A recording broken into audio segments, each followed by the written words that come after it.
వేలాది దూతలతో నిత్యం కొనియాడవచ్చున నా ప్రియ పరలోకపు తండ్రి, నీకు స్తుతులు స్తోత్రాలు యేసయ్యా. మరి సండే టైంని మాకు దయచేసినందుకే థ్యాంక్ యూ యేసయ్యా. ఈ సర్వీస్కి వచ్చి మిమ్మల్ని స్తుతించి ఆరాధించే భాగ్యంని మాకు దయచేసినందుకే థ్యాంక్ యూ యేసయ్యా. ఎందరికో లేని ఇటు భాగ్యంని మాకు దయచేసినందుకే థ్యాంక్ యూ యేసయ్యా. ఇంకెవరెవరైతే ఈ సర్వీస్కి రావాలని కోరుకొచ్చున్నారో ప్రతి ఒక్కరిని త్వరపడి రప్పించండి దేవా. మరి ఇక్కడికి వచ్చిన ప్రతి ఒక్కరు వారు ఎందుకైతే వచ్చారో వారి హృదయ వాంఛని మీరు ఎరిగి ఉన్నారు కాబట్టి నా తండ్రి దేవా, మీరే వారికి స్వస్థపరచండి. వారికి కావాల్సిన హ్యాపీనెస్, వారికి కావాల్సిన జాయ్, వారికి కావాల్సిన పీస్ని మీరే వాళ్ళతో నింపుతున్నందుకే థ్యాంక్ యూ యేసయ్యా. మరి ఈ సర్వీస్ ఆది నుండి అంతం వరకు మీరే తోడే ఉండండి దేవా. అంకుల్ చెప్తున్న ప్రతి ఒక్క మాట మా జీవితాల్లో ఫలించే కృపని దయచేయండి యేసయ్యా. మేము అది మంచిగా గుర్తుపెట్టుకునే కృపని మీరే మాకు దయచేస్తున్నందుకే థ్యాంక్ యూ యేసయ్యా. సాతాను వచ్చి ఆ వాక్యంని దొంగలించకుండా మీ అగ్ని కంచెను ఈ ప్లేస్ చుట్టూ ఉంచండి దేవా. ఇక్కడ ఎవ్వరికి కూడా నా తండ్రి దేవా ఎటువంటి ప్రాబ్లం లేకుండా హ్యాపీగా కూర్చొని మీ వాక్యం విని మిమ్మల్ని స్తుతించి ఆరాధించే కృపని మాకు ఇక్కడికి వస్తున్న ప్రతి ఒక్కరికి మీరే దయచేస్తున్నందుకే థ్యాంక్ యూ యేసయ్యా. మరి మా స్తుతుల పైన కేవలం మీరు మాత్రమే ఆశీనులై ఉండండి దేవా. ఆది నుండి అంతం వరకు మొత్తం మీకే అప్పచెప్పుకొంచున్నారు నజరేయుడైన యేసు అతి పరిశుద్ధ నామంలో అడిగి ప్రార్థించి వేడుకొంచున్నాం తండ్రి, ఆమెన్. నేను స్తుతించిన చాలు నా బ్రతుకు దినములో, నేను పొగడిన చాలు నా గుండె గుడిలో.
భాగ్యమున్న చాలు, నీ సన్నిధిలో ఆనందించే భాగ్యమున్న చాలు. నిన్ను స్తుతించిన చాలు నా బ్రతుకు దినములో, నిన్ను పొగడిన చాలు నా గుండె గుడిలో. నిన్ను స్తుతించిన చాలు నా బ్రతుకు దినములో, నిన్ను పొగడిన చాలు నా గుండె గుడిలో. హల్లెలూయా. నీవు నా తోడు ఉన్నావయ్యా, నాకు భయమేలనా యేసయ్యా. నీవు నాలోనే ఉన్నావయ్యా, నాకు దిగులేలనా మెస్సయ్యా. నీవు నా తోడు ఉన్నావయ్యా, నాకు భయమేలనా యేసయ్యా. నీవు నాలోనే ఉన్నావయ్యా, నాకు దిగులేలనా మెస్సయ్యా. నాకు భయమేలా, నాకు దిగులేలా, నాకు చింతేలా, నాకు భీతేలా, నాకు భయమేలా, నాకు చింతేలా, నాకు చింతేలా. నాకు భీతియేలా, నీవు నా తోడు ఉన్నావయ్యా, నాకు భయమేలా నా యేసయ్యా. నీవు నాలోనే ఉన్నావయ్యా, నాకు దిగులేలనా మెస్సయ్యా. కష్టములో నష్టములో నా తోడున్నావు, వేదనలో ఆ వేదనలో నా చెంత ఉన్నావు. కష్టములో నష్టములో నా తోడు ఉన్నావు. వేదనలో ఆ వేదనలో నా చెంత ఉన్నావు. అడిగిన వారికి ఇచ్చేవాడవు, వెతికిన వారికి దొరికేవాడవు. అడిగిన వారికి ఇచ్చేవాడవు, వెతికిన వారికి దొరికేవాడవు. తట్టిన వారికి తలుపులు తెరిచే దేవుడవు, తట్టిన వారికి తలుపులు తెరిచే దేవుడవు. దేవా దేవా నీకే స్తోత్రం, దేవా దేవా నీకే స్తోత్రం యేసయ్యా. దేవా దేవా నీకే స్తోత్రం, దేవా దేవా నీకే స్తోత్రం. నీవు నా తోడు ఉన్నావయ్యా, నాకు భయమేలా నా యేసయ్యా. ఓ నీవు నాలోనే ఉన్నావయ్యా, నాకు దిగులేలా నా యేసయ్యా. నీవు నా తోడు ఉన్నావయ్యా, నీవు నా తోడు ఉన్నావయ్యా. నాకు భయమేలనా యేసయ్యా. నీవు నాలోనే ఉన్నావయ్యా, నాకు దిగులేలా నా యేసయ్యా. వ్యాధులలో బాధలలో ఊరటనిచ్చావు, రక్షణలో సంరక్షకుడై ధైర్యము పంచావు. వ్యాధులలో బాధలలో ఊరటనిచ్చావు, రక్షణలో సంరక్షకుడై ధైర్యము పంచావు. నేనే సత్యం అన్న దేవా, నేనే మార్గం అన్న దేవా, నేనే మార్గం అన్న దేవా, నేనే జీవము అని పలికిన దేవా, నేనే జీవము అని పలికిన దేవా. దేవా దేవా నీకే స్తోత్రం, దేవా దేవా నీకే స్తోత్రం యేసయ్యా. దేవా దేవా నీకే స్తోత్రం, దేవా దేవా నీకే స్తోత్రం. నీవు నా తోడు ఉన్నావయ్యా, నాకు భయమేలా నా యేసయ్యా. ఓ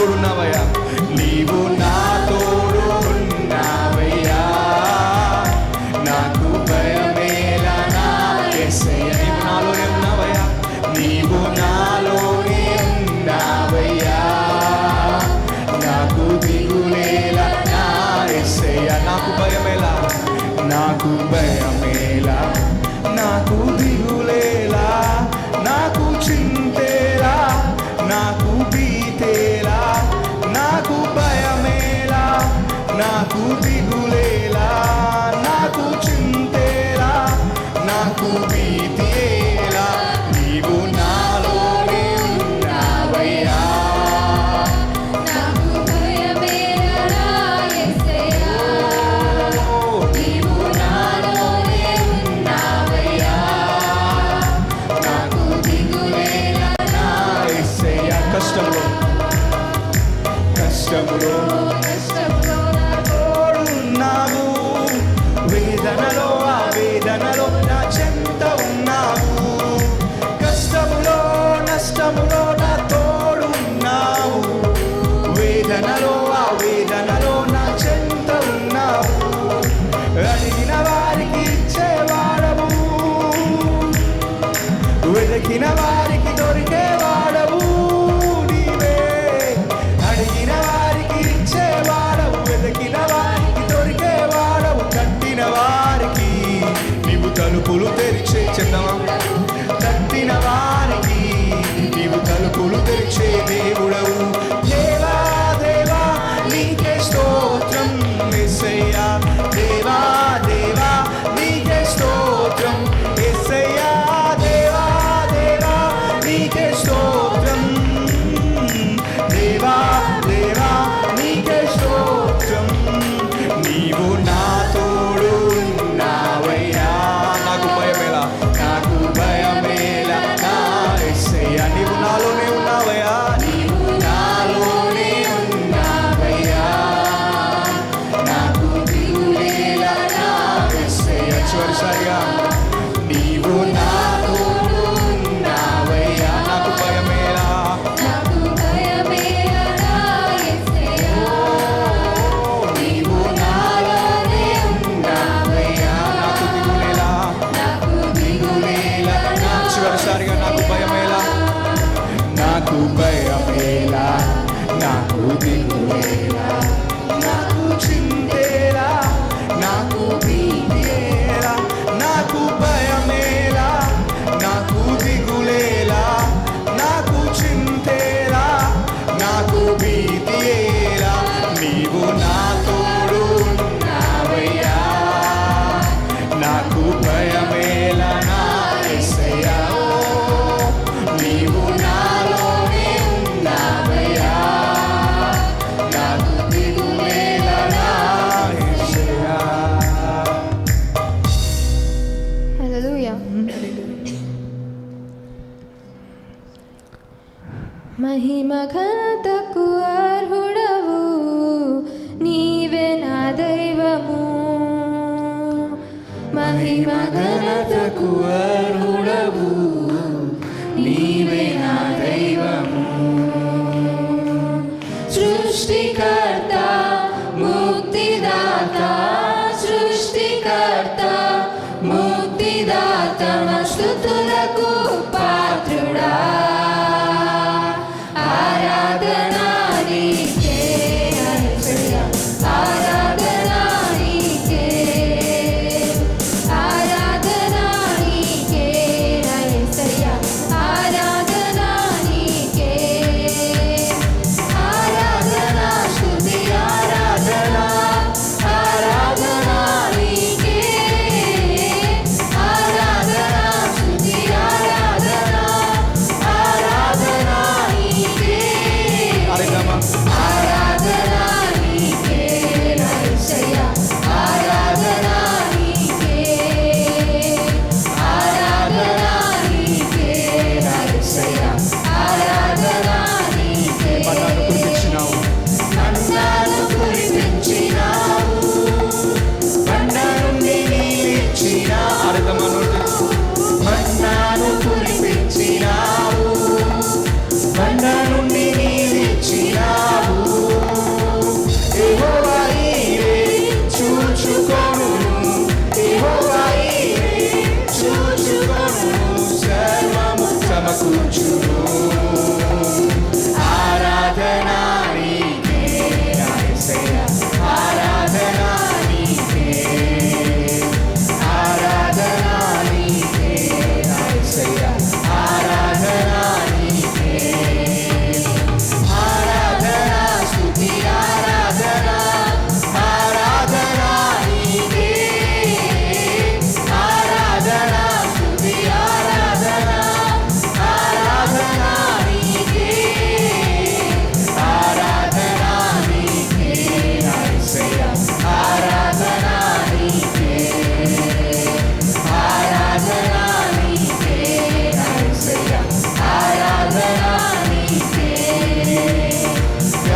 స్తుతి ఆరాధన ఆరాధన నీకే ఆరాధన స్తుతి ఆరాధన ఆరాధన నీకే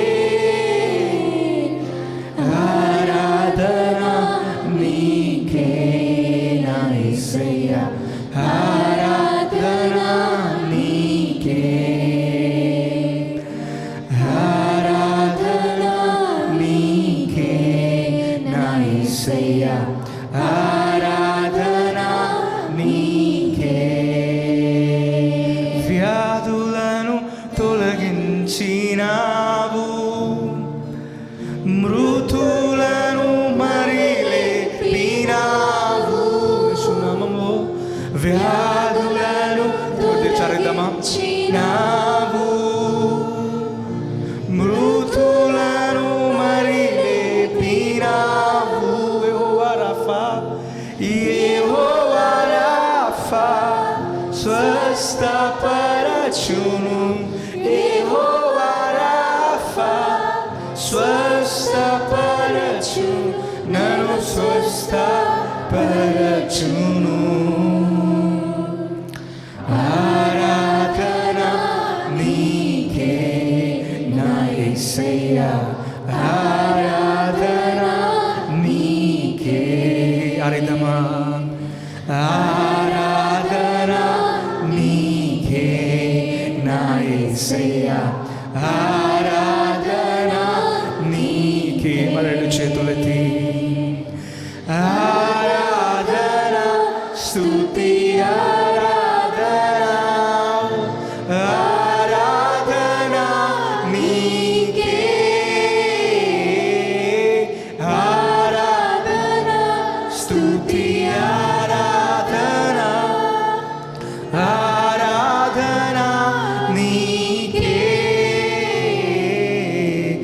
ఆరాధన నీకే నా యేసయ్యా ఆరాధన నీకే ఆరాధన నీకే నా యేసయ్యా ఆరాధన నీకే. అవును ప్రభువా, మనుషులను నమ్మి వేసారిపోయామేమో. మా దృష్టి లోకం మీద, మా చుట్టూ ఉన్న అన్యుల మీద, వాళ్ళ అభివృద్ధి మీద మా దృష్టి నుంచి మశ్చరపడ్డామేమో. మా హృదయంలో అనుకున్నామేమో అనేక మార్లు, ప్రభువా మేము నిన్ను నమ్ముకున్నాము, కానీ నాకంటే వాళ్ళే బాగున్నారు. మశ్చరపడ్డామేమో, బాధపడ్డామేమో. ప్రభువా నా ప్రార్థన ఎటుపోతుంది అని అనేక మార్లు అనుకున్నామేమో. కీర్తనకారుడు కూడా అదే అనుకున్నాడు. కానీ మళ్ళీ దేవుని మందిరంలోకి వచ్చినప్పుడు, when he came into the sanctuary of God, he saw the reality. ప్రభువా నీవు తప్ప నాకెవ్వరూ లేరయ్యా. ఆకాశంలో నీవు తప్ప నాకెవ్వరూ లేరయ్యా. నీవు తప్ప నాకు ఇంకొక వేరే ఆశ లేదయ్యా అని తన తప్పుని తెలుసుకొని దేవుడికి మళ్ళీ సమర్పించుకుంటున్నాడు. ఈరోజు అనుమానం, అదే మత్సరం, అదే కలహం, అదే బాధ నిన్ను నన్ను వేధిస్తుందేమో. మనము లోకంలో ఉన్నా లోకస్తులుగా జీవించటం లేదు, దానికోసం పిలువబడలేదు. మనం లోకంలో ఉన్న దేవుడి కోసం జీవించే వారం. We are in the world but we don't live according to the world. We live for God. We live to glorify Him. We live as witnesses on this earth. ఆయనకు సాక్షులుగా ఆయనను మహిమపరచుటకు, ఆయన కోసం జీవించడానికి పిలువబడ్డ వాళ్ళం. మనం ప్రత్యేకించబడ్డ వాళ్ళం. చీకటి నుంచి ఆశ్చర్యకరమైన తన వెలుగులోకి పిలువబడ్డ వాళ్ళం. మనము రాజరికపు గురుకులం, మనము యాజక సమూహం, మనము దేవుని సొంత ప్రజలము.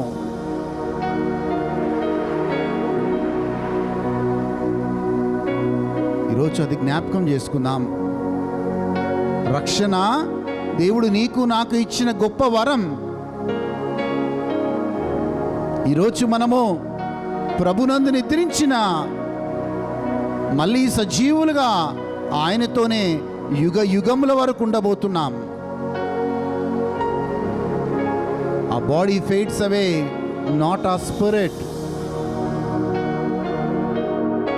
వి worship such a great God. అంత గొప్ప దేవుని మనం కలిగి ఉన్నాం. అంత గొప్ప దేవుని మనం ఆరాధిస్తూ ఉన్నాం.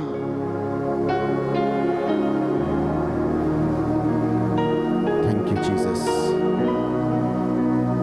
యేసు నామములో అడుగుచున్నాము తండ్రి, ఆమేన్. దయచేసి కూర్చున్నాం. Hallelujah. Praise the Lord. Hallelujah. బాగున్నారా అని అడిగాను. హల్లెలూయా. ఆమేన్. కానీ అందరు దేవుడితో మాట్లాడుతున్నారు అనుకుంటున్నాను. ఆమేన్. ఓకే, వాక్యంలోకి వెళ్దాం. ఈరోజు ప్రకటన గ్రంథంలోకి వెళ్దాం. సో మీ అందరికీ ఒక గుడ్ న్యూస్. ఈ వారం నుంచి జూమ్లో ప్రకటన గ్రంథం గురించి, ఎండ్ టైమ్స్ గురించి డీటెయిల్డ్గా చెప్పడం జరుగుతుంది. ఓకే, ముందుకెళ్దామండి. ప్రకటన గ్రంథం 1వ అధ్యాయం 11వ వచనం నుంచి చదువుకుందాం. 11వ వచనం చదువుకుందాం దయచేసి. ప్రభు దినమందు ఆత్మవశ్యుడనై ఉండగా ధ్వని వంటి గొప్ప స్వరము నీవు చూచుచున్నది పుస్తకంలో వ్రాసి ఎఫెసు, స్మూర్ణ. ప్రభు దినమందు ఆత్మవశ్యుడనై ఉండగా, చూడండి, యోహానికి దేవుడు 7 సంఘములకి ఒక మెసేజ్ రాయమని యోహానికి దేవుడు చెప్తూ ఉన్నాడు. God is giving message to the 7 churches. ఈ 7 సంఘాలు 75 మైళ్ళ దూరంలోనే ఉన్నాయి. మనం చూసినట్లయితే ఇప్పుడున్న టర్కీలో ఈ యొక్క 7 సంఘాలు మనకు కనబడతాయి. అండ్ 75 మైళ్ళ డిస్టెన్స్లో ఈ 7 సంఘాలు ఉన్నాయి. ఈ 7 సంఘాలు ఒకప్పుడు స్థాపించబడ్డాయి. ఒకప్పుడు పౌలు ఈ సంఘాలని స్థాపించాడు. స్థాపించిన తర్వాత, అంటే ఏ కాలంలో ఈ యొక్క సంఘాలు స్థాపించాడు అంటే, పౌలు AD 64 ఆర్ 60, AD 64 ఆర్ 60లో పౌలు ఈ సంఘాలను స్థాపించాడు. ఈ ప్రకటన గ్రంథం ఎప్పుడు రాయబడింది అంటే AD 94 ఆ సమయంలో ఈ యొక్క పుస్తకం రాయబడింది. సో సుమారు ఆ సంఘాలు స్థాపించినప్పటికీ, ఈ యొక్క పుస్తకం రాసేటప్పటికీ, దేవుడు మాట్లాడేటప్పటికీ సుమారు 30 నుంచి 40 సంవత్సరాల వ్యవధి మనకు కనబడుతుంది. 40 years ఆఫ్ టైం.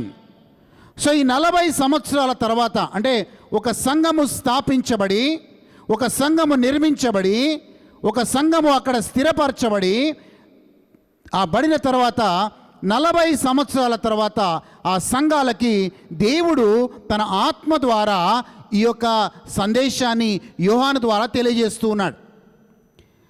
మనము సంఘము అన్నప్పుడు నేనేమంటానంటే నిర్లక్ష్యము మనము చేయకూడదు.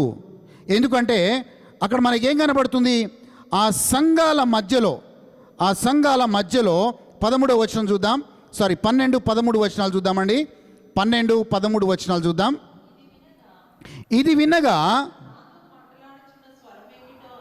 నాతో మాట్లాడుతున్న స్వరమేమిటో అని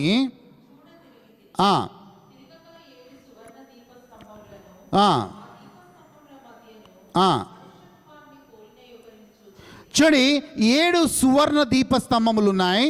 ఆ 7 సువర్ణ దీపస్తంభముల మధ్యలో ఎవరున్నారు? మనుష్య కుమారుడు ఒకడు పోలి ఉన్నట్లుగా చూస్తున్నాడు.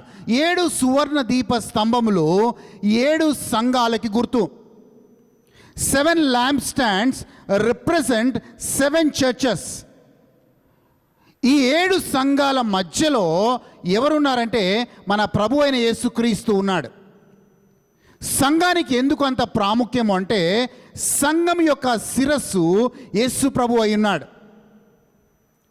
భర్తలారా, మీ భార్యలకి మీరు ఎలా శిరస్సుగా ఉన్నారో క్రీస్తు తన సంఘమునకు శిరస్సుగా ఉన్నాడు. Christ is the head of the church. ఆ సంఘముల మధ్యలో యేసు ప్రభు ఉన్నాడు. అంటే ఈరోజు మన సంఘములో యేసు ప్రభు ఉన్నాడు అని అర్థం. ఎందుకు అంటే ఆ సంఘం కోసం ప్రాణం పెట్టింది ఆయనే, ఆ సంఘానికి శిరస్సుగా ఉన్నది ఆయనే, ఆ సంఘము కోసము తిరిగి రాబోతున్నది కూడా ఆయనే. So church has its own importance. కానీ మన వరకు సంఘం అంటే ఏం చేస్తామంటే నిర్లక్ష్యం, అశ్రద్ధ. నేను చెప్తున్నాను, ఇది నా చర్చ్ కాదు. బయట మీరు సేవకులని మీరు అనుకుంటుండొచ్చు. చాలామంది అంటారు ఇది నా సంఘము, నా తల్లి సంఘము, నేను కన్న బిడ్డలు, ఇలాంటి వర్డ్స్ అని మీరు వింటుంటారు. నేను అలా అనను. This is not at all my church. This church belongs to Christ. ఎవరైనా బోధించే వాళ్ళు ఉంటే మైక్ ఇచ్చి పక్కన కూర్చుంటాను నేను. హల్లెలూయా. ఎందుకంటే ఐఎమ్ ఓన్లీ ఎ సర్వెంట్. ఒక సేవకుడు లాగానే ఒక సంఘంలో నాయకత్వం వహించడానికే దేవుడు నియమించాడు, కానీ వేరే విషయం కోసం కాదు.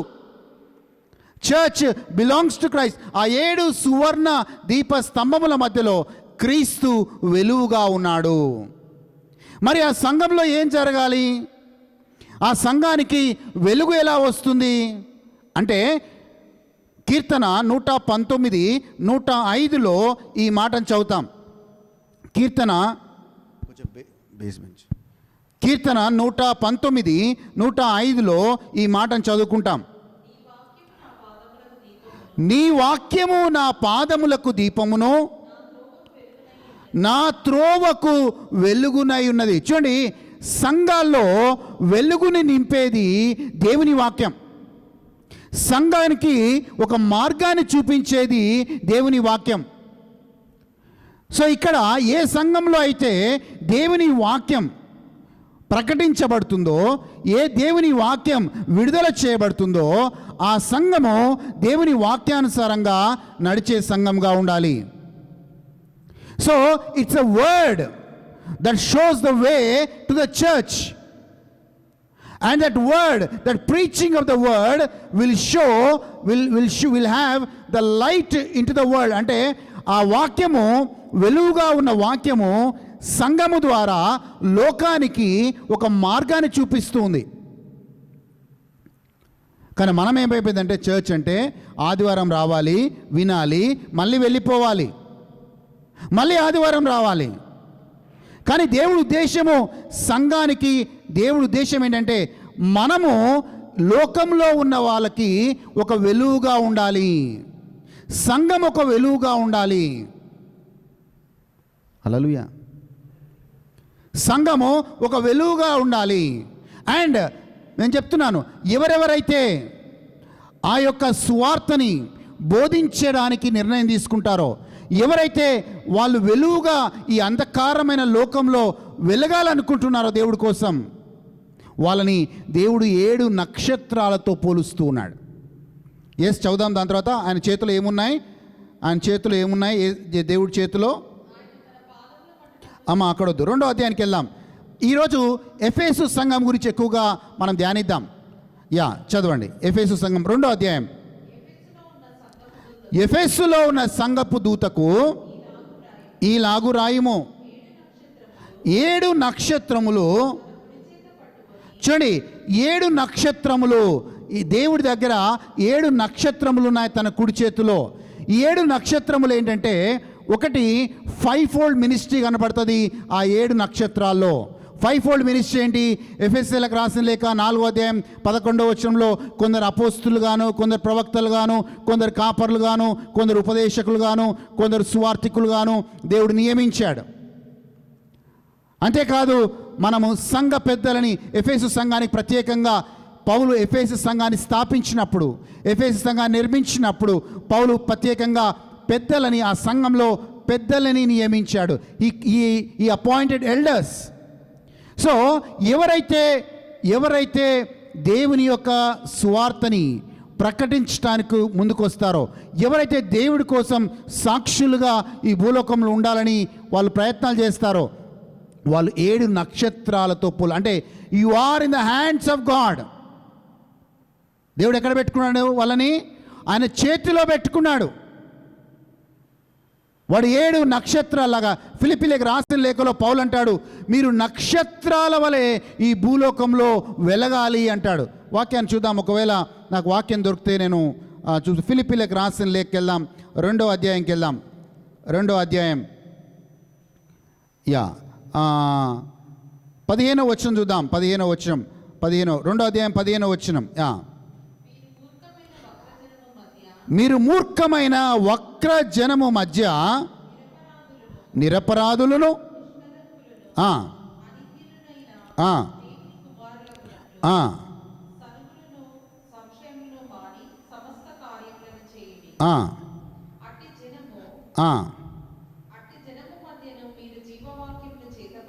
అట్టి జనమున మధ్య మీరు జీవవాక్యమును పట్టుకొని లోకమందు జ్యోతుల వలె, నక్షత్రాల వలె మీరు వెలగాలి అంటున్నాడు. యూ షుడ్ ఇంగ్లీష్లో చాలా చక్కగా ఉంది, which you shine like stars in the world. ఒక భయంకరమైన సమాజంలో, ఒక భయంకరమైన లోకంలో, ఒక అంధకారమైన లోకంలో నీవు నేను నక్షత్రాలగే జ్యోతుల వలె ఈ లోకంలో వెలగాలి అంటున్నాడు. ఆ నక్షత్రాలు ఎక్కడున్నాయి? ఆ నక్షత్రాలు, ఆ వెలిగే నక్షత్రాలన్నీ కూడా దేవుని హస్తాల్లో ఉన్నారు. అందుకే ఆ రోజు శిష్యులందరికీ కూడా యేసుప్రభు చెప్పింది ఏంటంటే, మీరు నలుమూలలకు వెళ్ళి సువార్తను బోధించండి, భూదిగంతముల వరకు నేను నీ తోడుగా ఉన్నాను. వాళ్ళకి ఇచ్చిన వాగ్దానం ఏంటంటే, నేను మీ తోడుగా ఉంటాను. Whenever you preach the gospel, ఎప్పుడైతే నువ్వు దేవుని పనికి పూనుకుంటావో దేవుడు ఆ మనిషిని కాపాడుతాడు. హల్లెలూయా. దేవుడు, ఎందుకంటే వీళ్ళు జ్యోతుల వలె నక్షత్రాల్లాగా వెలిగేవారు కాబట్టి దేవుడు వాళ్ళని కాపాడుతాడు. కొంతమంది అమ్మో నేను సువార్త సేవ చేస్తే సాతాను ఎక్కువ వస్తుందేమో, సాతానాన్ని అటాక్ చేస్తేమో అని చాలా అపోహల్లో ఉంటారు. కానీ సాతాను అటాక్ చేసే ముందు బలవంతుడైన దేవుడు నిన్ను కాపాడుతున్నాడు. బలవంతుడైన దేవుడు నిన్ను కాపాడుతున్నప్పుడు నీకు ఏ హాని కూడా జరగదు. ఓకే, దాని తర్వాత మనం ముందుకెళ్దామండి. ముందుకెళ్దాం. 2వ అధ్యాయం ప్రకటన గ్రంథంలో ఉన్నాం. 2వ అధ్యాయం 2వ వచనం చదువుదాం దయచేసి. అయితే మొదటి వచనం చదువుకుందాం, కంప్లీట్ కాలేదు అది. 7 నక్షత్రములు తన కుడి చేత పట్టుకొని 7 దీపస్తంభముల మధ్య జాగ్రత్తగా వినండి. 7 నక్షత్రములు పట్టుకొని ఆ దీపస్తంభముల మధ్యలో ఎవరు సంచరిస్తూ ఉన్నాడు? ఎవరు సంచరిస్తూ ఉన్నారు? ప్రభు అయిన యేసుక్రీస్తు సంచరిస్తూ ఉన్నాడు. సో సంఘములో ప్రభు అయిన యేసుక్రీస్తు ఉంటాడు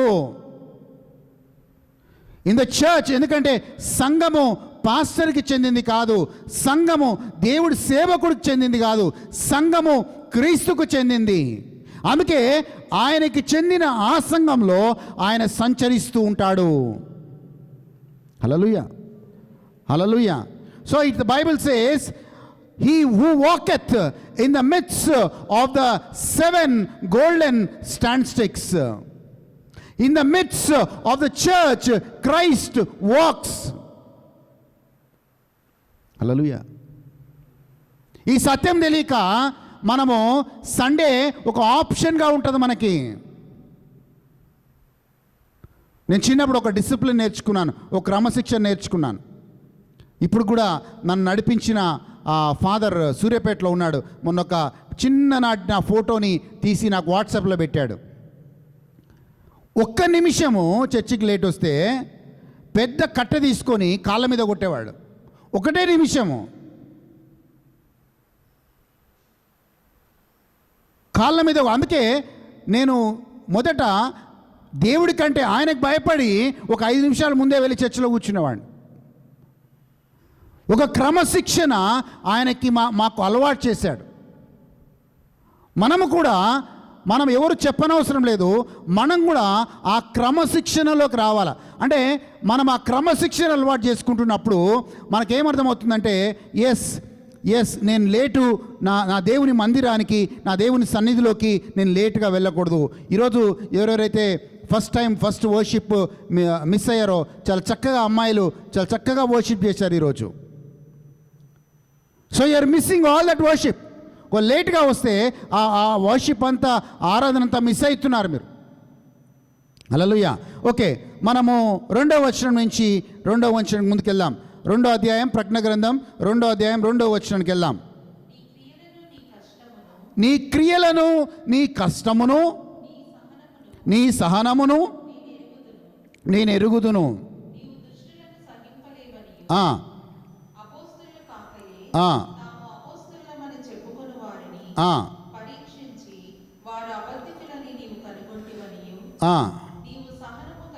నీవు సహనము కలిగి నా నామము నిమిత్తము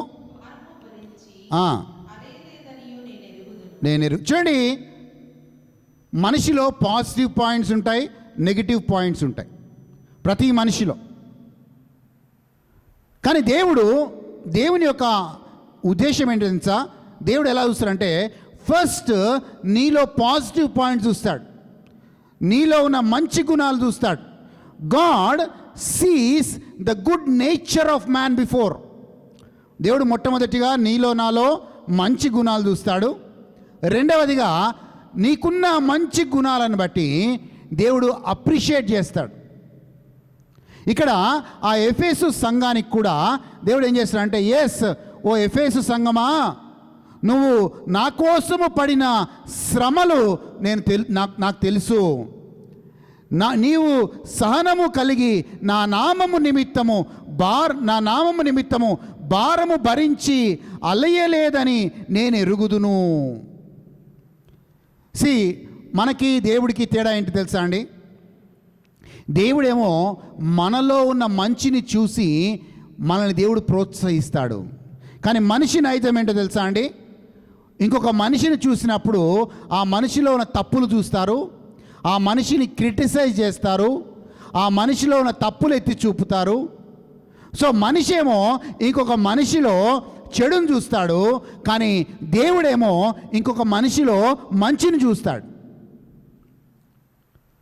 సో మనం ఎప్పుడైనా ఒక మనిషిని కలిసినప్పుడు ఆ వ్యక్తిలో ఉన్న మంచితనం చూసి మనం అప్రిషియేట్ చేసినట్లయితే, ఎంకరేజ్ చేసినట్లయితే ఆ వ్యక్తి ఇంకొక మెట్టు ముందుకెళ్తాడు. కానీ అదే మనము ఒక వ్యక్తిని పట్టుకొని నువ్వు అలాంటి వాడివి, ఇలాంటి వాడివి, నీలో ఈ తప్పులు ఉన్నాయి, ఆ తప్పులు ఉన్నాయి అని మనము నెగిటివ్గా వ్యక్తి గురించి మాట్లాడితే ఆ వ్యక్తి నీతో సంబంధాలు తెంచుకుంటాడు అండ్ దేవుడికి దూరం అవుతాడు. ఇక్కడ ఎఫెసులో తప్పులు లేవని కాదు, ఎఫెసు సంఘంలో తప్పులు లేవని కాదు, ఎఫెసు సంఘంలో సమస్యలు లేవని కాదు, కానీ వాళ్ళల్లో ఉన్న మంచిని దేవుడు చూస్తున్నాడు అనే విషయాన్ని గమనిస్తున్నాను. నేను కూడా మనుషుల్లో ఉన్న మంచిని చూసి వాళ్ళని ప్రోత్సహించే వారిగా ఉండాలి, వాళ్ళని అప్రిషియేట్ చేసే వాళ్ళగా ఉండాలి. But we always find fault with others and try to criticise others. Okay, అది డివైన్ నేచర్, ఇదేమో హ్యూమన్ నేచర్. ముందుకెళ్దామండి. పౌలు కూడా ఇదే విషయాన్ని అవలంబించేవాడు. ఏం విషయాన్ని? 1 కొరింథీయులు రాసిన లేఖ 1వ అధ్యాయం 4 నుంచి 10 వచనాలు మీరు చదువుకుంటే, ఇప్పుడు మనకు చదివే టైం లేదు, కానీ మొదటి కొరింథీయులు 1:4-10 చూసినట్లయితే పౌలు ఒక కార్నల్ చర్చ్తో మాట్లాడుతున్నాడు. అంటే ఒక శారీరకానుసారంగా మాట్లాడే జీవించే సంఘానికి ఒక లేఖ రాస్తున్నాడు. ఎలా రాయాలి? శరీరానుసారంగా జీవిస్తున్నారు, పాపంలో జీవిస్తున్నారు. ఆ సంఘానికి ఎలా డైరెక్ట్గా హిట్ చేయాలి. ఓ సంఘమా, నువ్వు అలా ఉన్నావు, ఇలా ఉన్నావు, అలా ఉన్నావు, ఇలా ఉన్నావు అని డైరెక్ట్గా పౌలు హిట్ చేయాలి. కానీ పౌలు ఫస్ట్ వాళ్ళని ప్రోత్సహిస్తున్నాడు. కొన్ని మాటలు చదువుకుందాం. మొదటి కొరింథీయులు 1:4-10 ఒక 2-3 వచనాలు చదువుకుందాం ప్లీజ్. క్రీస్తు యేసునందు నేను అనుగ్రహించబడిన దేవుని కృపని చూసి మీ విషయమై నేను ఎల్లప్పుడూ మా దేవునికి కృతజ్ఞతలు తెలియచేస్తున్నాను. క్రీస్తుని గురించిన సాక్ష్యము నీలో స్థిరపరచబడినందున అనగా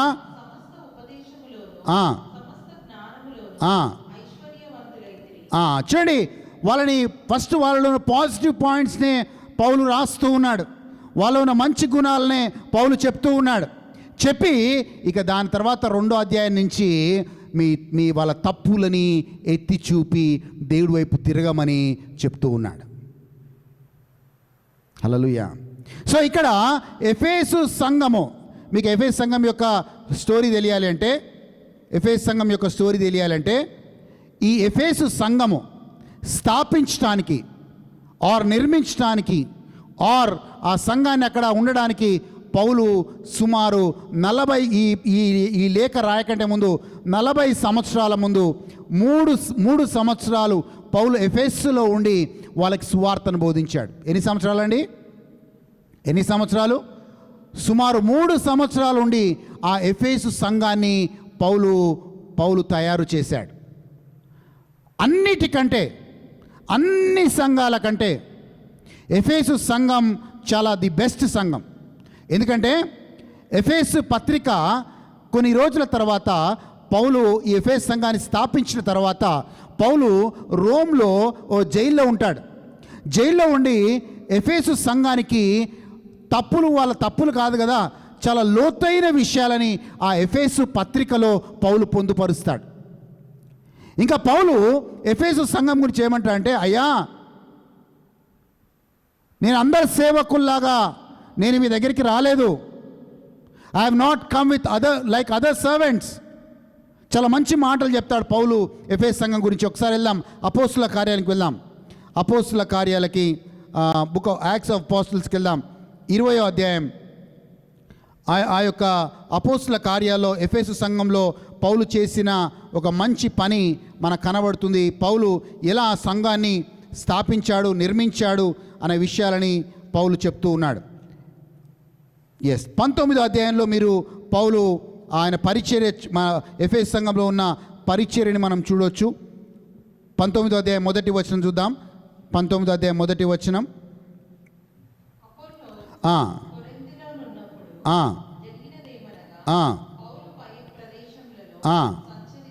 సంచరించి ఎఫెసునకు వచ్చి చూడండి, ఫస్ట్ టైం ఎఫెసు సంఘానికి వస్తూ ఉన్నాడు. ఆ ఎఫెసు సంఘానికి వచ్చినప్పుడు వాళ్ళు పరిశుద్ధాత్మను కూడా కలిగి లేరు. మీరు పరిశుద్ధాత్మ గురించి విన్నారా అని అడుగుతున్నాడు. మేము వినలేదు అంటే వెంటనే పౌలు వాళ్ళ తల మీద చేతులుంచి ప్రార్థించినప్పుడు వాళ్ళ మీద పరిశుద్ధాత్మ దిగొస్తుంది. చదువుదామండి, కిందికి చదువుదాం.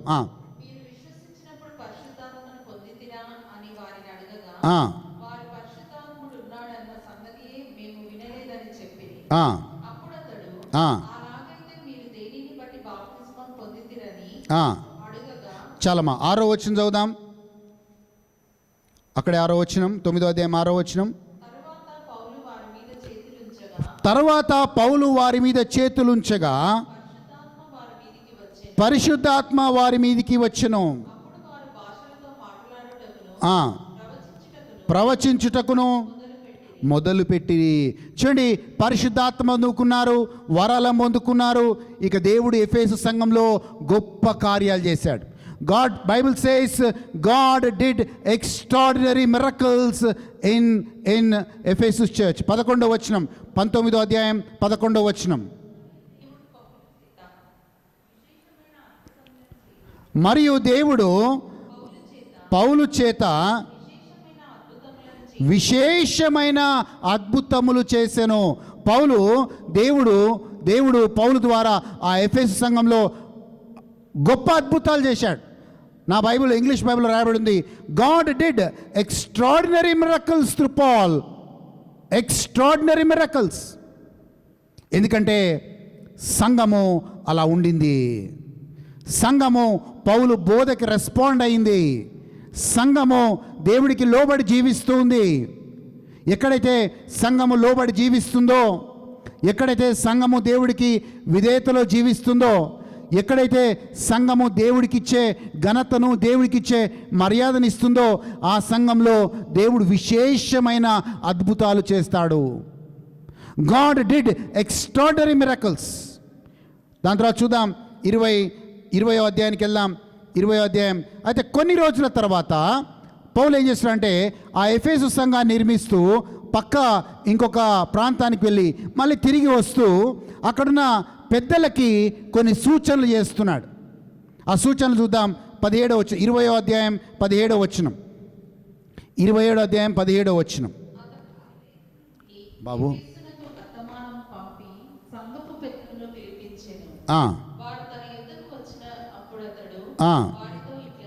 వారితో ఇట్లా నేను ఆసియాలో కాలు పెట్టిన దినము నుండి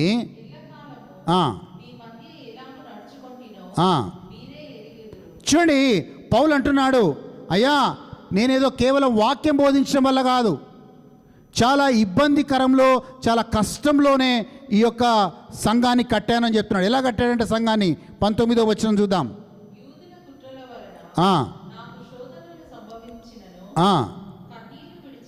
కన్నీళ్ళు ఎలా కట్టాడు సంఘాన్ని? కన్నీళ్లు విడుచుచు పూర్ణమైన వినయభావముతో.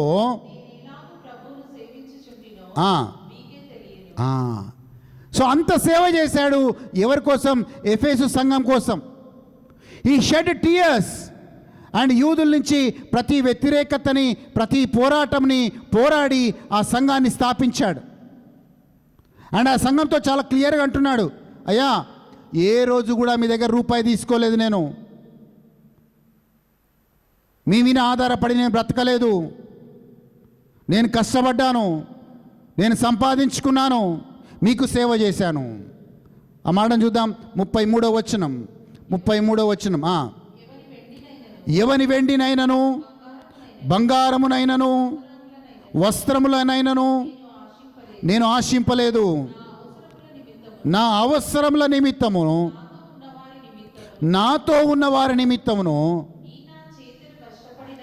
ఈ నా చేతులు కష్టపడ్డవని. సో పౌలు అంటాడు, మీ దగ్గర నుంచి వెండి ఆశించి, బంగారం ఆశించి, డబ్బు ఆశించి నేను సేవ చేయలేదు, నేను కష్టపడ్డాను, నేను నన్ను నాతో ఉన్నవారిని పోషించుకుంటూ మిమ్మల్ని మీ దగ్గర మీకు సేవ చేశాను అని చెప్తున్నాడు. సో అంత క్లియర్గా ఏ సేవకుడు ఉండడండి.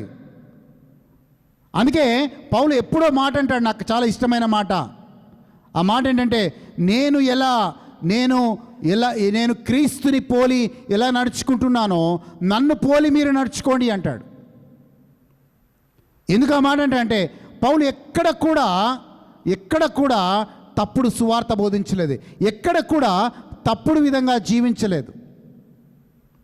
కానీ పౌలు ఈ ఎఫెసు సంఘానికి ఒక హెచ్చరిక చేశాడు. ఆ హెచ్చరిక ఏంటో మనం చూద్దాం. 28వ వచనం, 29 వచనాలు చూద్దాం. 20వ అధ్యాయం 28, 29 వచనాలు చూద్దామండి.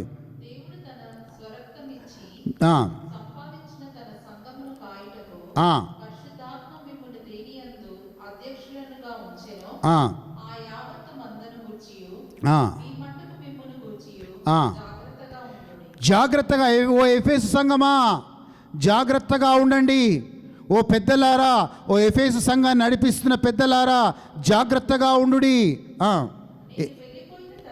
నేను వెళ్ళిపోయిన తర్వాత క్రూరమైన తోడేళ్ళు మీలో ప్రవేశించునని నాకు తెలియను. వారు మందని కనికరింపరు.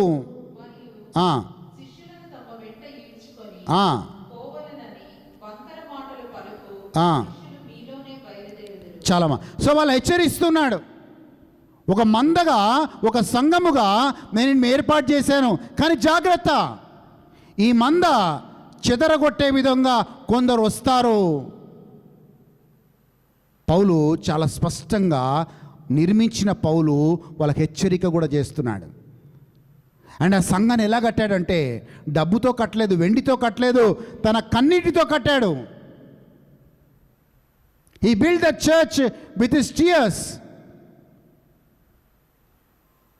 అండ్ మూడవది, వెళ్తూ వెళ్తూ వాళ్ళందరితో ఉండి మోకరించి ప్రార్థన చేసి అక్కడి నుంచి వెళ్తూ ఉన్నాడు పౌలు. చదవమ్మా 36వ వచనం. అతడు ఇలాగూ చెప్పి మోకాళ్ళుని వాళ్ళందరితో ప్రార్థన చేశాను. అక్కడున్న సంఘస్థులందరితో మోకాళ్ళుని ప్రార్థన చేశాడు. ప్రభువా, ఇది నీ సంఘము నాయనా, ఇది నీ సంఘం ప్రభువా, దీన్ని కాపాడు అని ప్రార్థిస్తూ ఉన్నాడు. సో ఆ ఎఫెసు సంఘం గురించి మళ్ళీ యోహాను ద్వారా దేవుడు ఈ ప్రకటన గ్రంథంలో మాట్లాడుతున్నాడు. మళ్ళీ మనం ప్రకటన గ్రంథంకి వెళ్దాం. 20 మీకు బ్యాక్గ్రౌండ్ తెలియాలని మనము వెనకాలకు వెళ్ళాం. ఇప్పుడు ప్రకటన గ్రంథంలో ఆ యొక్క వచనాలు చూద్దాం. 2-3 వచనాలు చూద్దాం. 2-3 వచనాలు. నీ క్రియలను నీ కష్టమును నీ సహనమును నేను ఎరుగుదును. అపోస్తుల కాకయే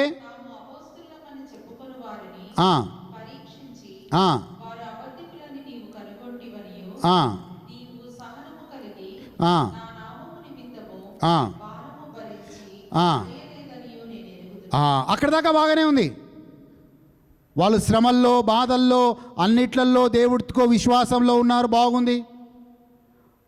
తప్పుడు అపోస్తులు వచ్చారు, తప్పుడు బోధకులు వచ్చారు, వాళ్ళు ఎంటర్టైన్ చేయలేదు, అంతవరకు బాగుంది. కానీ వాళ్ళ మీద తప్పు ఒకటి మోపుతున్నానని దేవుడు చెప్తూ ఉన్నాడు. ఆ మాటను చూద్దాం. 4వ వచనం చూద్దాం. 4వ వచనం. అయినను మొదట నీకుండిన ప్రేమను నీవు వదలితివని నేను నీ మీద తప్పు ఒకటి మోపవలసి ఉన్నది. ఏంటంటది? ఎఫెసు సంఘము చేసిన తప్పు ఏంటంటే మొదట దేవుడి పట్ల ఉన్న ప్రేమ ఈరోజు లేదట. నాకు ఇది అర్థం కాలేదు. రాత్రి నేను కూర్చొని ధ్యానిస్తుంటే దేవుడు ఏం చెప్పాడంటే, any relationship which doesn't carry love is a dead relationship. అది ఏ సంబంధమైనా అది ప్రేమతో లేని సంబంధం అయితే అది సంబంధమే కాదు. భార్య భర్త పెళ్లి చేసుకుంటారండి. ఫస్ట్ చాలా అన్యోన్యమైన ప్రేమను కలిగి ఉంటారు. ఒకరి కోసం ఒకరు ప్రేమను కలిగి ఉంటారు. ఒకరి కోసం ఒకరు బ్రతకాలని వాళ్ళు నిర్ణయించుకొని అలా జీవిస్తారు. కానీ కొన్ని రోజులు గడిచిన తర్వాత ఆ మొదటి ప్రేమ, వాళ్ళ ఉన్న మొదటి ప్రేమ చల్లారిపోతుంది.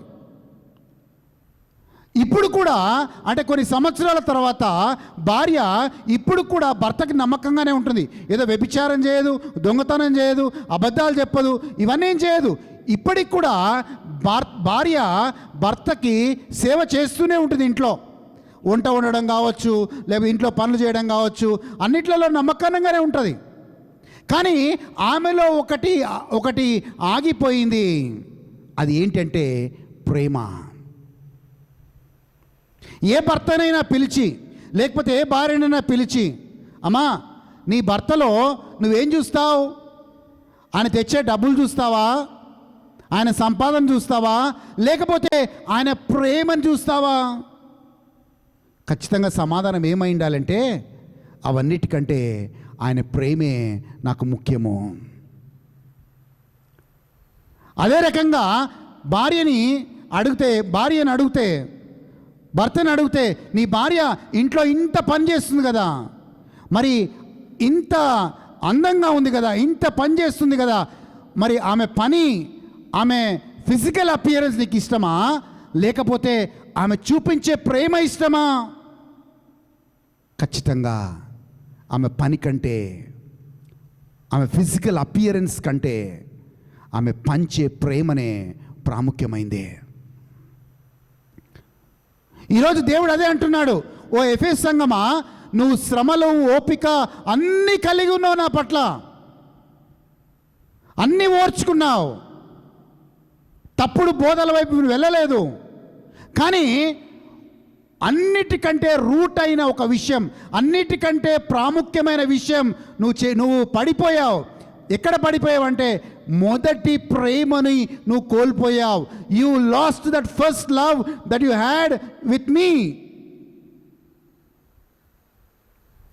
అండ్ దేవుడు మనకేమనిపిస్తుంది అంటే అది చిన్నగానే అనిపిస్తుంది, కానీ దేవుడు ఏంటంటే అది పెద్ద తప్పు. నువ్వు ఇవన్నీ చేసిన వేస్ట్, నువ్వు పెద్ద పరిచర్య చేసిన వేస్ట్, నువ్వేం చేసిన వేస్ట్. అది ప్రేమతో లేనట్లయితే, నేను ఇక్కడ నిజంగా చెప్తున్నాను, ఇక్కడికి వచ్చి వాక్యం బోధించడానికి వచ్చినప్పుడు the first thing I preach because I love God. Second thing I preach because I love people. So సంఘంలో మనం ఏమి కలిగి ఉండాలి అంటే దేవుడి పట్ల మొట్టమొదటిగా దేవుడి పట్ల ప్రేమని కలిగి ఉండాలి, మన సహోదరుల పట్ల ప్రేమని కలిగి ఉండాలి. ఆ ప్రేమ మిస్ అయిందని దేవుడు ఆ ఎఫెసు సంఘం మీదకి ఒక తప్పు ఒకటి మోపుచున్నాడు. Any relationship that does not have love is a dead relationship. కొందరు తప్పక ఉంటాం ఫ్యామిలీలో, ఇక తప్పదలే, ఈయనను భరించాలి, ఈమెను భరించాలి అని కంపల్సివ్గా మనం ఉంటాం. That is not a family and that is not a church. ఎందుకు అది ఫ్యామిలీ కాదు అంటే, ఆ ఫ్యామిలీలో అన్నీ ఉన్నాయి. ఓ బ్యూటిఫుల్ హౌస్, డబ్బులు, బంగారం అన్నీ ఉన్నాయి, కానీ ఆ ఫ్యామిలీలో ఏం లేదంటే ప్రేమ లేదు. అండ్ వస్తువులు మనిషిని సాటిస్ఫై చేయలేవు. హల్లెలూయా. జంతువులకి మనకి తేడా ఏంటి అంటే, అవి తిరిగి రెస్పాండ్ కాలేవు. They cannot respond back in love. మనం మాత్రమే ప్రేమతో రెస్పాండ్ కావచ్చు. హల్లెలూయా. సో ఎఫెసు సంఘం మీద మనం అనుకుంటాం, నీ మీద తప్పు ఒకటి మోపుచున్నానమ్మా. ఆ తప్పు ఏంటంటే you lost that first love. అవును బ్రదర్, నేను వ్యభిచారం చేయట్లేదు, నేను హత్య చేయట్లేదు, లేకపోతే దొంగతనాలు చేయట్లేదు, ఏదో మందు తాగట్లేదు, ఇవన్నీ నేనేం చేయట్లేదు బ్రదర్ అని మీరు అనొచ్చు. కానీ నువ్వు చేసే ప్రార్థన భయంతో చేస్తున్నావా, ప్రేమతో చేస్తున్నావా? నువ్వు రోజు చదివే బైబిల్ రీడింగ్ భయంతో చేస్తున్నావా, ఒక ట్రెడిషనల్గా చేస్తున్నావా, లేకపోతే దేవుని ప్రేమించి చేస్తున్నావా? నువ్వు సంఘానికి వస్తున్నావు అంటే ఆదివారం దేవుని ప్రేమించి వస్తున్నావా, లేకపోతే ట్రెడిషనల్గా ఆదివారం చర్చికి రావాలి కాబట్టి వస్తున్నావా? Anything that is not motivated with love is not a good relationship. ఏం చేసినా గుర్తుపెట్టుకోండి, నువ్వు ప్రార్థన చేసినా, బైబిల్ చదివినా, సంఘానికి వచ్చినా, దేవుడి కోసం ఏదైనా సేవ చేసినా, నువ్వు ఏ చేసినా సరే దేవుణ్ణి ప్రేమించి మాత్రమే చేయాలి. ఆ ప్రేమ లేకుండా నువ్వెంత సేవ చేసినా అది వ్యర్థమే. ఇన్ ద సేమ్ మేనర్ నీ కుటుంబంలో కూడా, నీ పొరుగువారు కావచ్చు, నీ ఇరుగు పొరుగు కావచ్చు, మనం ఏమనుకుంటే భర్తల ఆలోచన ఎలా ఉంటుందంటే, క్రిస్మస్ పండుగకి ఒక మంచి పట్టు చీర కొని సరిపోతుంది, లేకపోతే బంగారం కొని సరిపోతుంది, లేకపోతే ఆమెకి ఇష్టమైన ఏదో ఫుడ్ ఆర్డర్ ఇస్తే సరిపోతుంది అనుకుంటాం. ఇవన్నీ ఫిజికల్ థింగ్స్. కానీ స్వతహాగా మనిషిని ప్రేమించాలి. అప్పుడే ఒక మంచి రిలేషన్షిప్ ఉంటుంది. ఈరోజు సంఘానికి మనం వచ్చినప్పుడు దేవుని ప్రేమించి వచ్చినప్పుడే దేవుడితో మన సంబంధం స్ట్రాంగ్గా ఉంటుందని చెప్తున్నాను.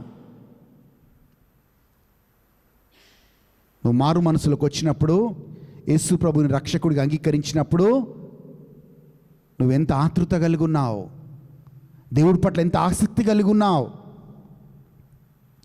నాకు అక్కడ నువ్వు బాప్తిజం తీసుకున్నప్పుడు ఆ ఆనందమే ఎక్కడ పోయింది నీలో? నువ్వు బాప్తిజం తీసుకున్నప్పుడు ఎస్ నేను బాప్తిజం తీసుకున్నాను, రక్షణ పొందుకున్నాను అని 10 మందికి నువ్వు చాటి చెప్పుకున్నావు. ఆ ఆనందం ఎక్కడ పోయింది ఈరోజు? You last that first love. You last that first love. ఏది పోయినా మన నుంచి దేవుడి పట్ల ప్రేమ చల్లారిపోకూడదు. నీ పొరుగు వారి పట్ల నీ ప్రేమ చల్లారిపోకూడదు. నీ కుటుంబంలో ఉన్న వారి పట్ల నీ ప్రేమ చల్లారిపోకూడదు. ఒకవేళ పడిపోతే నేను చెప్తున్నాను, ఏమున్నా లేకపోయినా ఆ ప్రేమ ఉంటే ఆ కుటుంబాన్ని నడిపిస్తుంది. ఏమున్నా లేకపోయినా మనం దేవుడి పట్ల ప్రేమ ఉంటే ఆ ప్రేమే. అందుకే పౌలు మాట అంటాడు చాలా స్ట్రాంగ్గా, నన్నెవ్వరూ ఆ దేవుని ప్రేమ నుంచి విడదీయలేరు. నాకు దేవుడి పట్ల ఎంత ప్రేమ ఉందంటే ఆ ప్రేమ నుంచి నన్నెవ్వరూ కూడా విడదీయలేరు. పరలోకమందున్న దేవదూతలు కూడా నన్ను ఆ ప్రేమ నుంచి విడదీయలేరు. Nobody can separate me from that love of God. అంటే పౌలు అంత సేవ చేశాడంటే దేవుని అంత ప్రేమించాడని అర్థం. హల్లెలూయా. ఎందుకంత సేవ చేశాడు? ఎందుకని శ్రమలు పొందుకున్నాడు? ఎందుకని బాధలు భరించాడు? ఎందుకంటే రీజన్ ఏం లేదు. ఈ ఫుల్లీ లవ్డ్ గాడ్. నేను దేవుణ్ణి అంతగా ప్రేమించగలిగితే అంత గొప్ప సేవ చేయగలుగుతాం. ఆమేన్. హల్లెలూయా. సో సొల్యూషన్ ఏంటి దానికి? నువ్వు ప్రేమ నుంచి పడిపోయావా? ఆ ప్రేమ నీలో చల్లారిపోయిందా? ఆ మొదటి ప్రేమను కోల్పోయావా? దానికి సొల్యూషన్ ఏంటి? దేవుడు చెప్పే సొల్యూషన్, సమాధానం ఏంటి? 5వ వచనం చూద్దాం. 5వ వచనం, నువ్వు ఏ స్థితిలో నుంచి పడ్డావో అది జ్ఞాపకము చేసుకొని మారు మనసు పొంది ఆ మొదటి క్రియలను చేయుడి. చాలమ్మా. సో సొల్యూషన్ ఏంటి దానికి? నువ్వు పడిపోయావా? మొదటి ప్రేమ నుంచి పడిపోయావా? సో మారు మనసు పొంది తిరిగి ఆ మొదటి ప్రేమకి రా. Repent and come back to that original love. Repent. అవును ప్రభువా, నేను భార్యగా బాగానే ఉన్నాను, ఏ పాపము చేయట్లేదు, కానీ దేవుడు అన్నాడు ప్రేమ ఉందా? అవును ప్రభువా, సంఘంలో నేను చాలా సేవలు చేస్తున్నాను, పాటలు పాడుతున్నాను, లేకపోతే వాయిద్యాలు వాయిస్తున్నాను, లేకపోతే ఇన్ని పనులు చేస్తున్నాను అని అంటుండొచ్చు, కానీ ఇవి బలవంతంగా చేస్తున్నావా? ప్రేమతో చేస్తున్నావా? Anything that is not motivated with love, then that is not counted. ఏమవుతుందంట, ఒకానొక రోజు నీ సేవ నా సేవ దేవుడి దగ్గర మంటలో వేయబడుతుందంట, అగ్నిలో వేయబడుతుందంట. పౌలు కొరింథీయులకు రాసిన లేఖలో 3వ అధ్యాయంలో రాస్తాడు ఆ మాటని. హల్లెలూయా. దేవుడు చూస్తాడంట, what is the motive behind your work. Amen. Hallelujah. What is the motive behind your relationship. ఒకవేళ అలా ఉంటే నువ్వు మారు మనసు పొందు, తిరిగి మళ్ళీ రా. లేదు ప్రభువా, చాలా విన్నాను ఈ స్టోరీస్, నేను మారను, నేను ఇంతే ఉంటాను,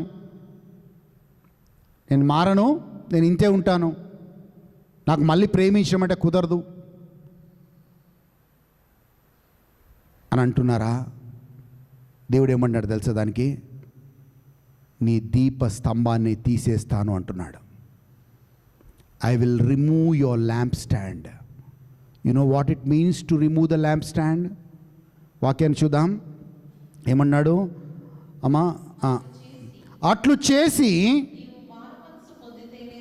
నువ్వు మారు మనసు పొందితేనే సరి, లేని ఎడల నేను నీ యొద్దకు వచ్చి నీ దీపస్తంభమును దాని చోట నుంచి తీసేస్తాను.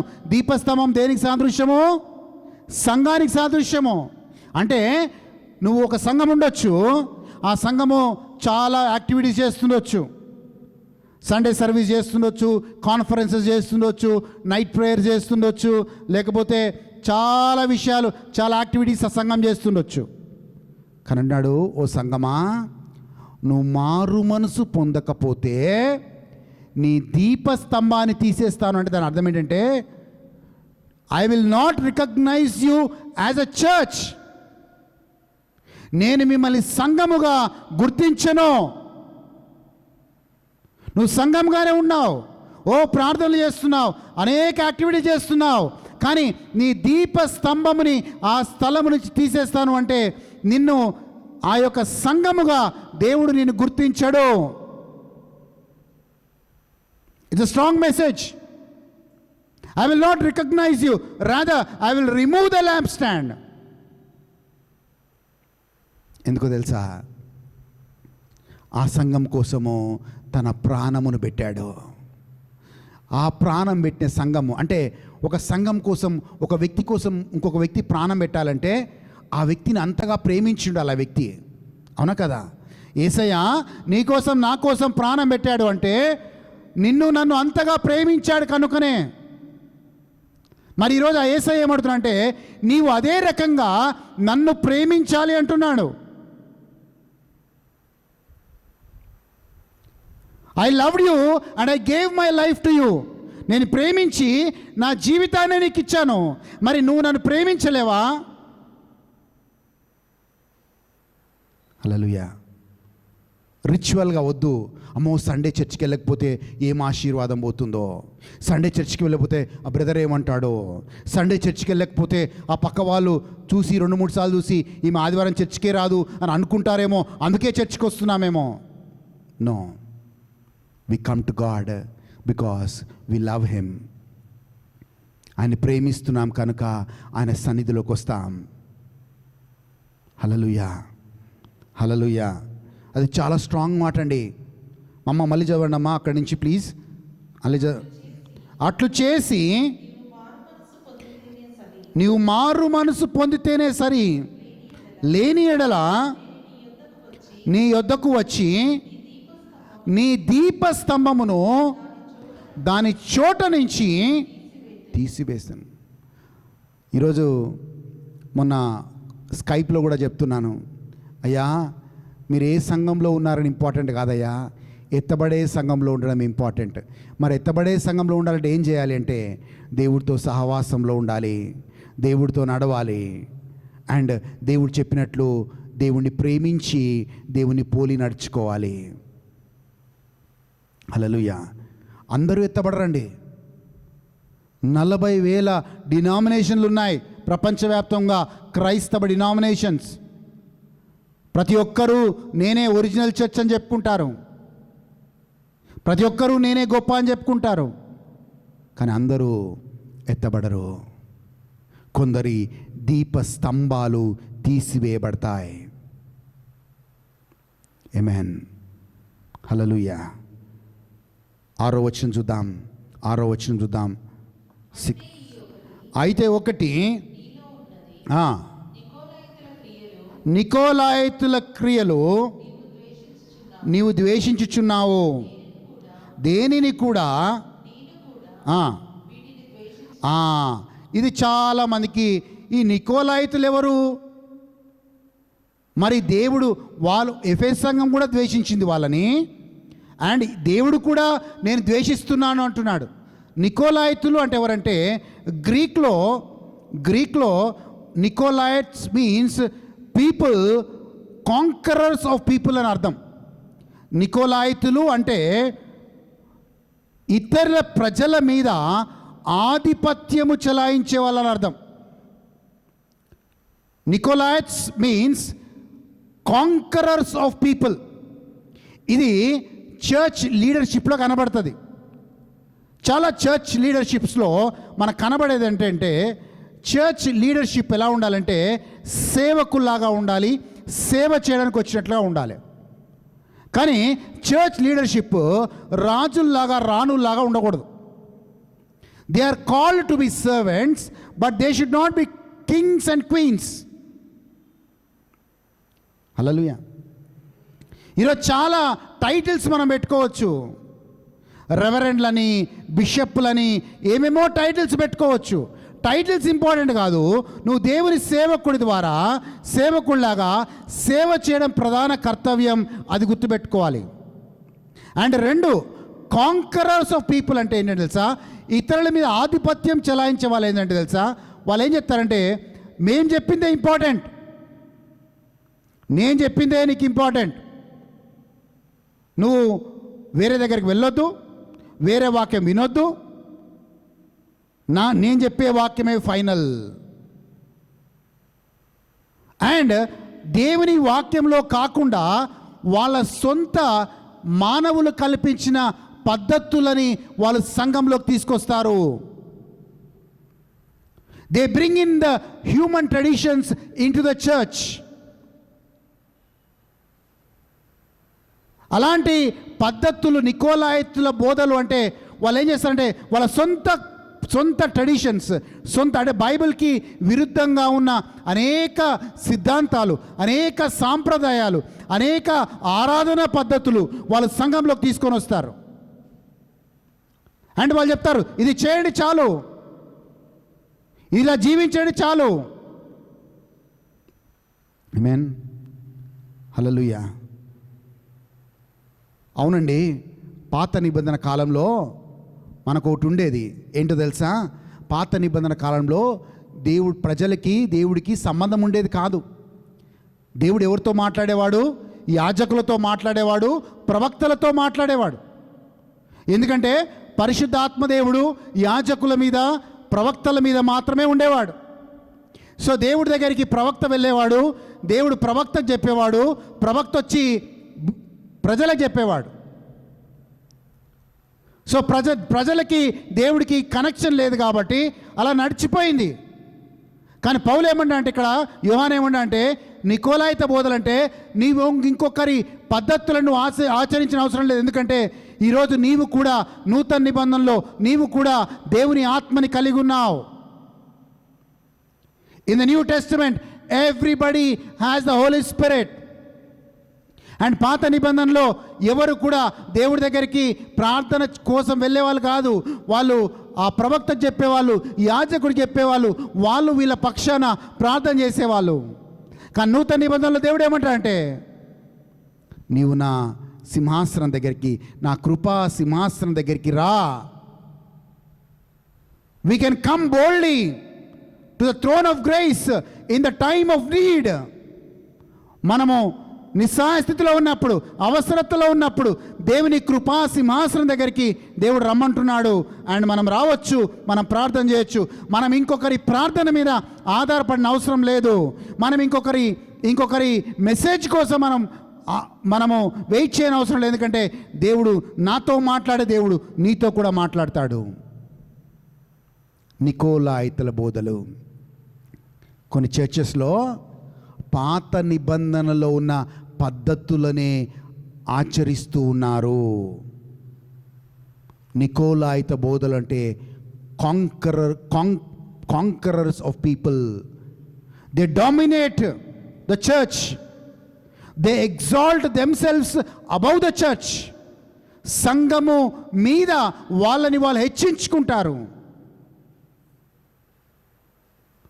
దేవుడు మాట అన్నాడు, మీరు కూడా నికోలాయిత బోధల్ని అనుసరించలేదు, దాన్ని నిరాకరించారు. నేను కూడా హేట్ చేస్తున్నాను దాన్ని. I also hate the same teaching. చదవండి మా మాట, 6వ వచనం చదవండి ప్లీజ్. అయితే ఒకటి నీలో ఉన్నది, నికోలాయితుల క్రియలు నీవు ద్వేషించుచున్నావు, నేను కూడా. ఎస్, ఓ సంగమా, ఎఫెస్ సంగమా, నీవు కూడా ద్వేషించున్నావు. ఎస్, నేను కూడా ద్వేషిస్తున్నాను. నాకు కూడా ఆ పద్ధతులు అవసరం లేదు. ఎందుకంటే నా ప్రజలకి పరిశుద్ధాత్మ ఉంది, పరిశుద్ధాత్మ దేవుడు ఉన్నాడు. నా ప్రజలు నా దగ్గరికి వచ్చి ప్రార్థన చేయొచ్చు, నా ప్రజలతో నేను మాట్లాడతాను, నా ప్రజలు కూడా నాతో మాట్లాడవచ్చు. ఏ బ్యారియర్ లేదు. హల్లెలూయా. ఇప్పటికి కూడా చాలామంది పరిగెడతారు మెసేజెస్ కోసం. ఎందుకు? ఒక గంట సేపు కూర్చొని దేవుడి సన్నిధిలో కూర్చొని నీ సమస్యను చెప్పుకొని, ప్రభువా నాతో మాట్లాడు అంటే నీతో మాట్లాడతాడు. కానీ నీకు ఆ సమయం లేదు. దేవుడి సన్నిధిలో కూర్చునే సమయం లేదు. ఈ అన్నపూర్ణ సిస్టర్తో ఓ 10 నిమిషాలు ఎక్కడన్నా దొరికితే నేను, బ్రదర్ ఆగండి టక ఆమెకి అన్ని గుర్తు తెచ్చుకొని, దేవుడు ఏం మాట్లాడో గుర్తు తెచ్చుకొని అవన్నీ చెప్పేదాకా వదిలిపెట్టదు నన్ను. ఆమెతో ఎందుకు మాట్లాడుతున్నాడు? ఎందుకంటే ఆమె డిసైడ్ చేసుకుంది, నేను దేవుడితో సహవాసంలో ఉండాలి. హల్లెలూయా, హల్లెలూయా. నువ్వు కూర్చునే టైం ఉంటే దేవుడు నీతో ఖచ్చితంగా మాట్లాడతాడు. చివరిగా, సారీ ఎక్కువసేపు వెళ్తున్నాను, 7వ వచనం చూద్దాం. 7వ వచనం క్లోజ్ చేద్దాం. ఎస్, చెవిగలవాడు ఆత్మ సంగముతో చెప్పుచున్న మాట. చెవిగలవాడు అంటే ఎందుకు, ఆ మాట ఎందుకన్నా తెలుసా అండి?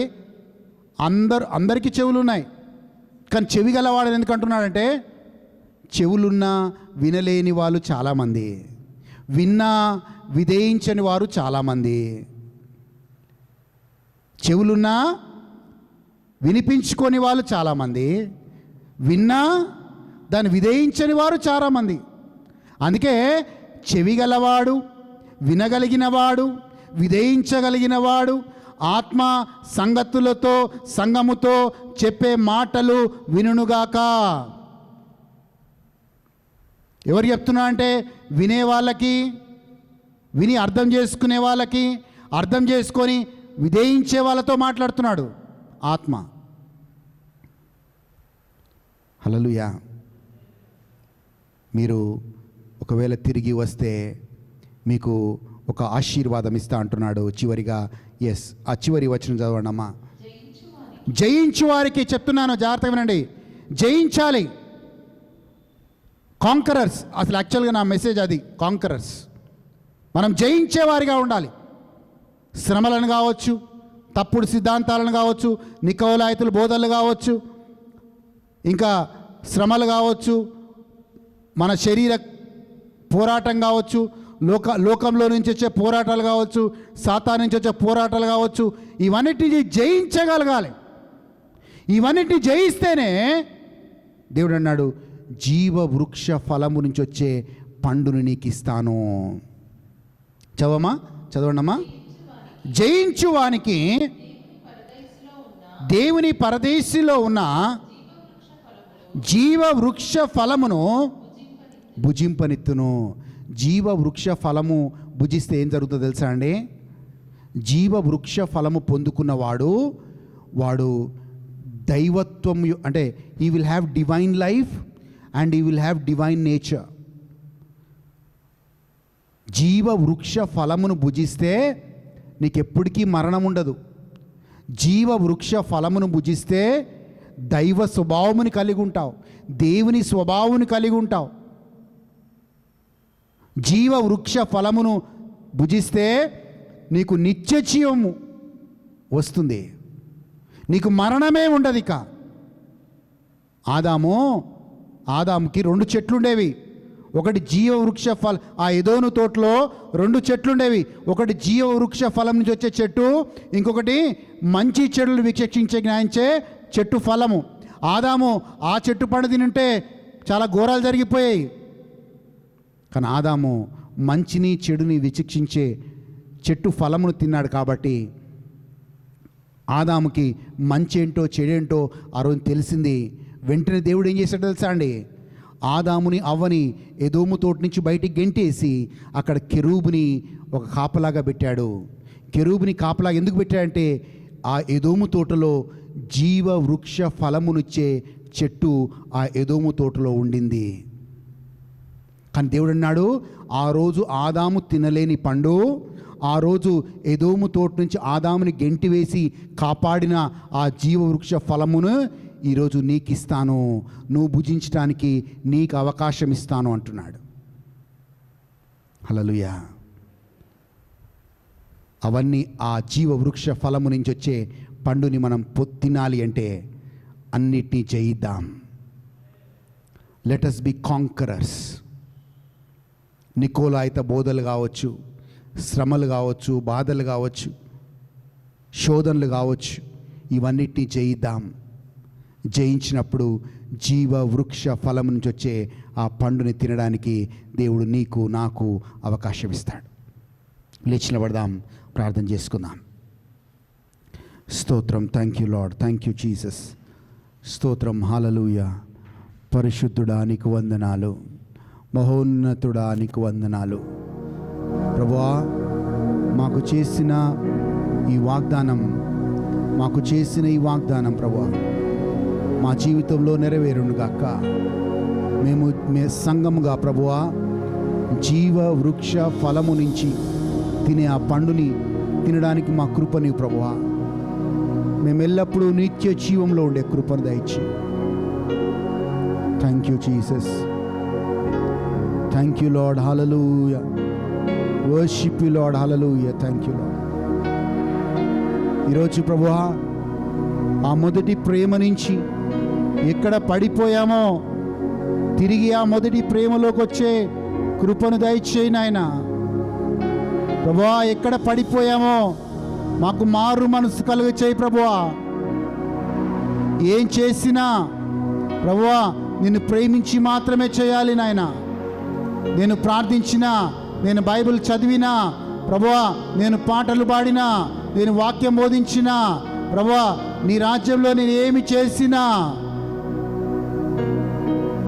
నిన్ను ప్రేమించి మాత్రమే చేయాలి ప్రభువా.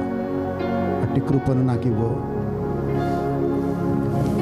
ఎక్కడి నుంచి పడ్డానో అక్కడి నుంచి నన్ను లేపు ప్రభువా. I fallen lord. పడిపోయాను నాయనా, మొదటి ప్రేమ నుంచి పడిపోయాను ప్రభువా. మొదటి ప్రేమ నుంచి పడిపోయాం ప్రభువా. మమ్మల్ని లేపు ప్రభువా. ఆ మొదటి ప్రేమలోకి మేము రావాలి. We should come back to that first love. ప్రభువా, నువ్వు మమ్మల్ని ఎలా ప్రేమించావో, నువ్వు మమ్మల్ని ఎలా ప్రేమించి మా కోసం శిలువలో మరణించావో, ఆ ప్రేమ పోల్చలేనిది ప్రభువా. ఆ ప్రేమ పోల్చలేనిది నాయనా. ఈరోజు చల్లారి పడిపోయిన నా ప్రేమ మళ్ళీ నా హృదయంలో పుట్టునుగాక. చల్లారబడిన నా ప్రేమ మళ్ళీ ప్రభువా పుట్టునుగాక ప్రభువా. పౌలు అంటున్నట్లుగా నీ ప్రేమ నుంచి నన్ను ఎవరు వేరు చేయలేరు అన్నాడు. అవును ప్రభువా, నీ ప్రేమ నుంచి మమ్మల్ని కూడా ఎవరు వేరు చేయలేరు. Thank you Jesus.